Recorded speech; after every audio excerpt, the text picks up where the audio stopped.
কোরআনে কারীম বলছেন লা ইয়াযুকুনা ফিহা বারদাও ওয়ালা শারাবা,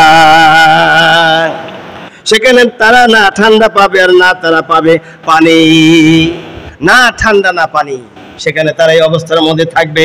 শুধু তাই নয়, ইল্লা হামিমা ওয়া গাসসাকা, কোরআন রে সেই পানিটা কেমন পানি পাবে জাহান্নামীরা, দুর্নীতিবাজরা, গুনাহগাররা, সিয়াকাররা, নামাজ যারা পড়ে না, রোজা যারা করে নাই, হজ যারা করে নাই, টাকা পয়সা থাকার পরে যাকাত যারা দেয় নাই, অথবা যারা দুনিয়ায় মানুষের সঙ্গে খারাপ আচরণ করেছে, অন্যায় অবিচার করেছে, বিভিন্ন রকম দিক দিয়ে আলেম ওলামাকে অসম্মানিত করেছে, তাদের অবস্থাটা কি হবে, কেমন ভাবে থাকবে?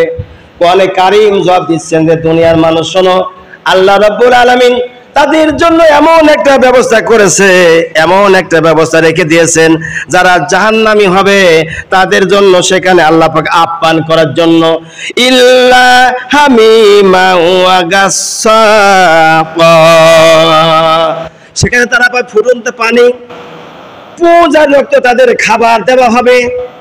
যখন জাহান্নামীরা এই পূজার রক্ত যখন খাবে, খাবার সঙ্গে সঙ্গে পিছনের দরজা দিয়ে তাদের নারী ভুঁড়ি ভুঁড়ি বের হয়ে যাবে। আল্লাহু আকবার। পিছনের রাস্তা দিয়ে তাদের পেটের নারী ভুঁড়ি সব বের হয়ে যাবে। তাহলে এখন আল্লাহ পাক কি বললেন, যেন যারা জাহান্নামী বান্দা হবে, নাফরমান বান্দা হবে, তাদের জন্য আপ্যায়ন করা হবে জাহান্নামের ভিতরে পূজার রক্ত আর গরম পানি, ফুটন্ত পানি। এই পানি যখন তারা মুখে পান করবে, সঙ্গে সঙ্গে পিছনের দরজা দিয়ে নারী আর ভুঁড়ি সব বেড়ে যাবে। আল্লাহু আকবার।